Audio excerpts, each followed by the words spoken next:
Le drame, il commence souvent de la même façon. Un petit bruit de pas, un couinement un peu piteux, et on découvre la catastrophe. C'est l'histoire de Sophie qui trouve une flaque suspecte sur son magnifique parquet en chêne. La panique. On éponge, on frotte. Et là, le réflexe. Le réflexe qu'on a presque tous. On sort l'eau de Javel. Et le résultat, eh bien, c'est une énorme tache noire et une odeur qui ne part pas. Si ça vous parle, sachez une chose. Vous n'êtes, mais alors, vraiment pas tout seul. C'est à ce moment-là que Sophie appelle Marc, un expert des ponceurs unis.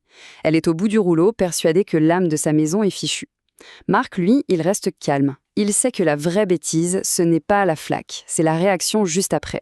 Son tout premier conseil, c'est presque un cri du cœur, posez cette bouteille de Javel, tout de suite. Et la bonne nouvelle, c'est que non, ce n'est généralement pas fichu. Marc la rassure tout de suite, des situations comme ça, il en voit toutes les semaines. Alors, accrochez-vous bien, on va plonger ensemble dans la chimie de ce petit désastre pour comprendre pourquoi l'urine est un tel ennemi pour le bois et surtout, on va découvrir les gestes qui peuvent tout changer, que la tâche soit toute fraîche ou qu'elle soit incrustée depuis un moment. Voilà, on rentre dans le vif du sujet. Pour comprendre comment réparer, il faut d'abord savoir ce qui se passe au niveau chimique. Parce que ce n'est pas juste une histoire de saleté, non, c'est une vraie réaction en chaîne. Et les parquets anciens, avec leur histoire et leur bois si particuliers, sont malheureusement les premières victimes. Voilà la différence fondamentale. Un sol stratifié moderne, c'est du plastique. Les liquides, ils perlent dessus, un petit coup de chiffon et hop, c'est fini. Mais un parquet ancien, c'est une toute autre histoire. Il faut vraiment l'imaginer comme une éponge. Il a les pores ouverts, il est assoiffé, il boit littéralement tout ce qui lui tombe dessus et il emporte les liquides au plus profond de ses fibres. C'est ça qui rend l'intervention si compliquée. Et c'est là qu'on découvre le vrai coupable, celui qui se cache. Dans le bois lui-même, les tanins. L'urine contient de l'ammoniac, qui est une substance alcaline.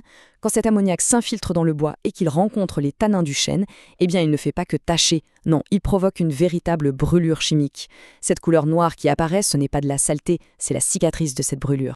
Le processus est aussi simple que dévastateur. Le contact se fait, la réaction s'enclenche immédiatement, et le résultat, c'est cette tache sombre qui semble impossible à enlever. C'est une altération de la structure même du bois. On ne peut pas juste la nettoyer comme on nettoierait une tache de café sur un plan de travail. Et c'est là qu'on revient à l'erreur fatale de Sophie. Ajouter de l'eau de Javel, c'est comme jeter de l'huile sur le feu. La Javel est un produit ultra agressif qui, lui aussi, attaque les tanins. Donc non seulement elle ne va pas enlever la tache, mais elle va l'aggraver, brûler les fibres du bois, les rendre cassantes, et en plus, elle va fixer l'odeur encore plus profondément. Bref, c'est le chaos technique pour le parquet. Ok, maintenant qu'on a bien compris qui est l'ennemi, voyons comment on contre-attaque avec les bons gestes dès les premières secondes. Parce que croyez-moi, dans cette situation, les premières minutes peuvent faire toute la différence entre un petit incident et une vraie catastrophe. Le plus important, c'est d'abord tout ce qu'il ne faut surtout pas faire. Frotter, mauvaise idée, ça ne fait qu'étaler l'urine et l'enfoncer plus loin dans le bois. L'eau de Javel ou les produits à base d'ammoniac, on vient de le voir, c'est une déclaration de guerre chimique. Et bien sûr, attendre, c'est le pire de tout. Le seul et unique bon réflexe, c'est d'absorber, délicatement en tamponnant avec du papier absorbant pour extraire le liquide sans l'étaler. Il faut bien faire la différence. Une petite rayure, une zone un peu ternie par le passage, ça, ce sont des problèmes de surface. Ça peut souvent se régler avec des produits d'entretien classiques. Mais une tache d'urine, c'est une blessure profonde, une vraie brûlure. Ça demande un traitement de choc, pas un simple pansement. Et cette citation, elle résume parfaitement la philosophie. Essayer de cacher la misère avec un produit miracle ou un tapis, c'est tricher. Un parquet ancien, qui fait partie du patrimoine d'une maison, ça mérite une vraie restauration. Et ça nous amène au moment où, eh bien, les astuces de grand-mère ne suffisent plus. Mais alors, que faire quand le mal est fait, quand la tache noire est bien là, bien installée, et qu'elle se moque de nos efforts? C'est là qu'on doit passer à l'artillerie lourde. C'est le moment où des équipes spécialisées comme les ponceurs réunis entrent en scène avec des outils et des techniques qui vont bien au-delà du simple bricolage. Une des plus grandes craintes quand on parle de ponçage, c'est la poussière, partout. Eh bien, oubliez cette image. Les méthodes modernes ont tout changé. Grâce à des ponceuses reliées à des aspirateurs à filtration EPA, ce sont des filtres ultra efficaces, on peut poncer un parquet sans transformer la maison en champ de bataille. C'est plus propre, plus sain, et ça permet un travail d'une précision chirurgicale. Le ponçage, c'est une opération critique. Un ponçage amateur, avec une machine mal maîtrisée, ça peut créer des vagues, des creux, et surtout ça peut enlever beaucoup trop de bois. Il faut savoir qu'un parquet ancien, il a une couche d'usure qui n'est pas infinie. En retirer 2 mm pour rien, c'est lui enlever 20 ans d'espérance de vie. Un pro, lui, ne va retirer que le strict minimum, juste la couche brûlée, pour préserver ce patrimoine pour les décennies à venir.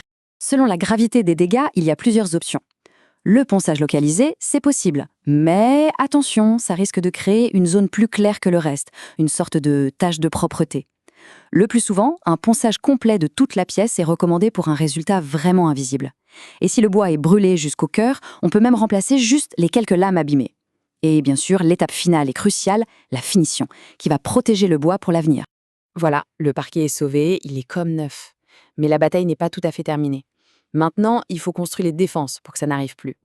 La prévention, c'est vraiment le secret de la longévité d'un sol en bois. Oubliez l'image de la vitrification des années 70 avec cet effet plastique super brillant. Les finitions modernes sont de vrais boucliers invisibles avec des rendus extra mat qui gardent l'aspect naturel du bois tout en le protégeant. L'huilage, de son côté, va nourrir le bois en profondeur et permettre des réparations locales plus faciles. Dans tous les cas, un entretien régulier avec des produits adaptés, c'est essentiel pour garder ses défenses au top. Alors, si un accident de ce genre arrive chez vous, pas de panique, la marche à suivre est simple. Première étape, on prend une photo des dégâts. Ensuite, on l'envoie via le formulaire en ligne et un expert peut poser un premier diagnostic. C'est rapide, ça n'engage à rien et ça permet de savoir tout de suite si le sol est récupérable et quelles sont les options. Finalement, un parquet ancien, ce n'est pas juste un assemblage de planches de bois. C'est la mémoire d'une maison, le témoin silencieux de tous les moments de vie qui s'y sont déroulés. Le sauver, ce n'est pas seulement une question d'esthétique, c'est préserver une partie de son histoire. La question n'est donc pas seulement « est-ce qu'on peut le sauver ?», mais plutôt « sommes-nous prêts à le faire ?»